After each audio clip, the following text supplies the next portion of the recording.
Hello, Green Meadows families and friends, and welcome back to Zooming In on Green Meadows. This week, our guest is Mr. Troyer. He had so many interesting facts this week that we had to pick through and decide which ones to share with the students. I hope you're excited to join back up with us after the break with Mr. Troyer.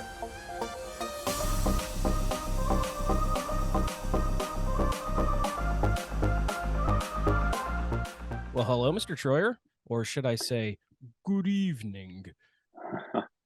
Yeah, good evening.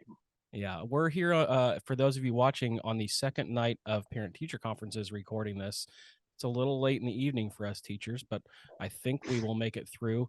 I know Mr. Troyer puts in long hours at home doing all of his projects, so when he's here putting in long hours for this, I think you guys will all appreciate it. So welcome to the Zooming In on Green Meadows, Mr. Troyer. We're excited to have you. Had a lot of wonderful facts. to be here. Yeah, had a lot of facts about you this weekend or this week. Had to weed through what ones we were going to put out to the public, and if the people watching have some other things they'd like to ask or hear what the other facts are, I'm sure that they will be coming up and asking you after they figure out that you are in fact the secret staff member for this week. So, with all that being said, let's go ahead and get into that first question. Just our standard Green Meadows question. Can you tell us what do you do at Green Meadows and a little bit more about your job? Well, I am the music teacher at Green Meadows, and during the day we learn just about music, how music affects our everyday life and how we interact with it every day, and we try to experience ways that we're gonna continue to interact with it after we're done with the elementary school. One of our goals here at Green Meadows is to be ready for whatever music the students are going to participate in middle school, and whether they're going to be in band or orchestra or choir when they get out there. And that's one of our goals, to do that, and especially learning how to be ready for the reading music and participating in those ways. And of course, our extracurricular activities include extra time in choir, and sometimes if we need to meet extra for recorders or other instruments to play, we do that. And one of the things coming up really soon is our Veterans Day program, which we're going to be performing on November 11th, and Christmas Very programs cool. and spring programs and those things too. Very cool. There's always something to practice when it comes to music. I remember that from my days. So, all right. Well, let's get in to our questions that you know absolutely nothing about, even though you asked me if I could give you a heads up on the questions. The Yep. first one is, have you ever been in real danger, or has anyone rescued you from something that could have harmed you? Oh, wow. Are you unable to watch our episodes when they go live on Friday mornings at 8 o'clock? Then make sure you've subscribed to our YouTube channel so you don't miss a second of our content. Leave us an encouraging comment and click the like button while you're at it. It seems like recently I was in a situation where I was wondering if something was going to happen, but honestly, I can't remember what that was. I'm trying to think of what it was, where I thought, "Oh goodness, something really bad could happen here," and just can't think of what it is. Well, actually, to be honest, we were in Florida this last summer, and we had a place on the beach, and we rented some kayaks to be able to kayak out into the Gulf of Mexico. Okay. And just so happened that the dolphins were pretty active off the coast, and Oh, we wow. could actually get pretty close to the dolphin. And it wasn't really a fearful moment in and of itself, but it just took me by surprise. I was a few yards away from where I saw a couple dolphins come up for air, and they went back under, and I looked down, and all of a sudden I see this shark go underneath my kayak, and I see the silhouette of the shark underneath the kayak. That's one of those moments where I thought, I wonder if I really should be out here right now. And ultimately, it was just kind of a thrill, and it was fun to be there. So Yeah, we're glad you didn't tip the kayak there. I know yeah. that dolphins are amazing creatures to watch, but they are very protective species and work together and run off Mm-hmm. sharks and orcas and all kinds of Well, stuff. So, and to be honest, I found myself in the middle of a school. I don't know if you don't call it a school of dolphin. I'm a not sure what you pod. call it, but a pod. There we go. I found myself in literally in the middle of a pod of dolphin, and they looked pretty active, and for a moment there, I was afraid that I could get tipped over by one of them, because I've heard of them coming up and pumping kayaks and things like that. So All right. Well, we would consider that a relatively dangerous situation. yeah, All and right. I think I was probably more apprehensive in the pod of dolphin than I was after I saw the sharks. Changing uh, directions considerably. Which would you rather have, an awesome car or an awesome house? And describe your ideal Mm. one of which one that would be. Oh goodness, I've been doing so much work on my house lately that that might have to be the answer for it right now. I would have to say an awesome house. Okay. You're definitely going to spend more time in the house, and there's definitely more time for social activities in the house and Hmm. around the house. And I've always had the feeling that to have a really nice car and to be driving around in a nice car is to really kind of try to show it off rather than to use it. Right. So I've always been the kind of person that uses the vehicle and not really have to worry about taking care of it. So although lately I've been kind of itching to have a nice car to literally do just what I said I don't like to do. So, Yeah, that's okay. but Everybody has their things that they really enjoy to show off to everybody yeah, else.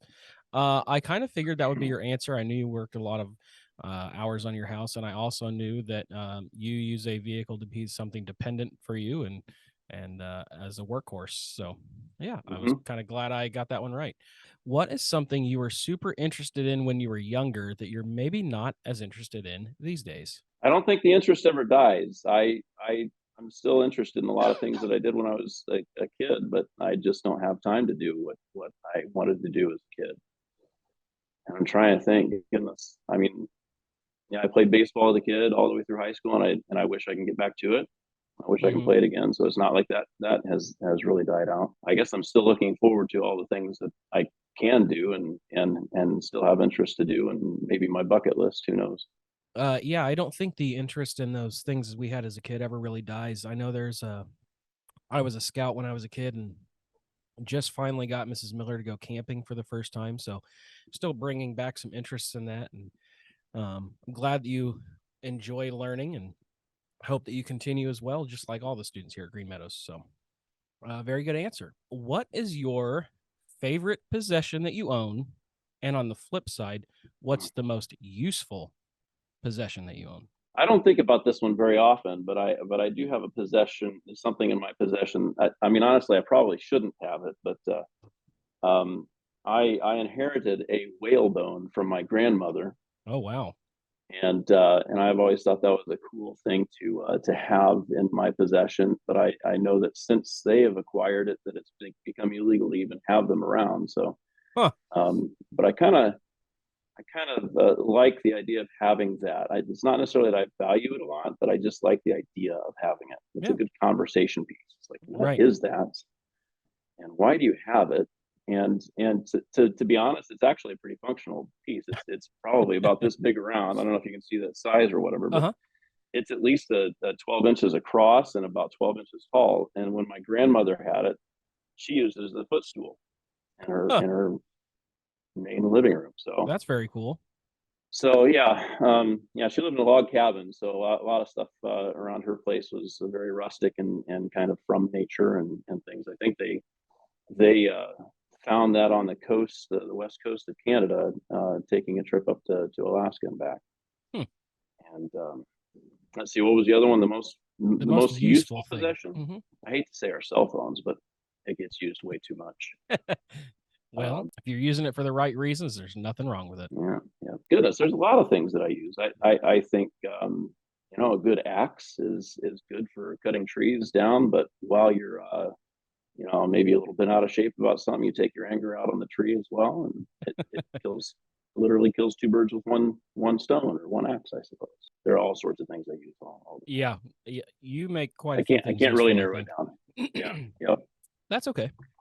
We've got one more of our random questions. Mr. Troyer doesn't do much of the shopping in his house, but I know Mrs. Troyer is always on the lookout for a good deal. Be sure to check out our BSN Sideline store linked in the description below and keep an eye out for sales. I'm certain there will be some coming up soon. What's your biggest seemingly normal thing that makes you feel nervous? Oh my, I've done my best to stump you on these questions. there are a lot of things that make me nervous, Okay. but normal things. seemingly normal things Seemingly normal that would things. really catch me off guard. I mean, other than to hear what Ramus is going to say the next thing out of his mouth, that kind of makes you nervous. But you know what? Maybe it's just seeing something that's about to happen that you think is going to be avoidable, but then you can't do anything to stop it. So, That I makes you mean, nervous. just tonight, I watched somebody hit a deer, and it was one that I avoided hitting because I was paying attention to what was going on, and Mhm.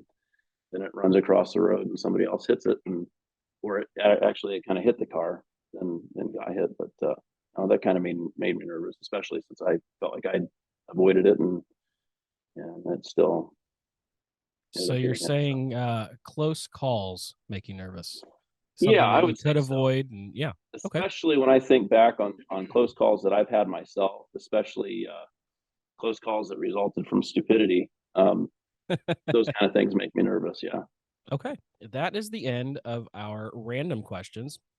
But we always finish off asking, is there anything you would like to say to Green Meadows friends, families, or community members that could be watching our episode?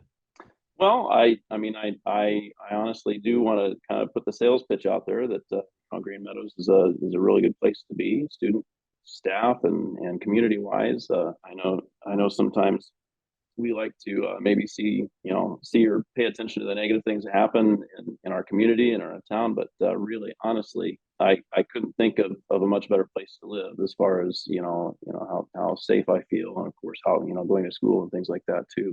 Uh, but just for our community and for the school at large, it's a great place to be, great place to teach and raise my family and be involved in a lot of different ways in the community. Well, it is a great place to live and a great place to work, and we're happy to have you here with us. We want to thank you for taking the time out of your evening tonight to join us for this episode. We hope everybody enjoys it. And I think after that, we're just going to go ahead and sign off for the night. So thanks again for joining us and have a great night, Mr. Troyer. All right, sounds great.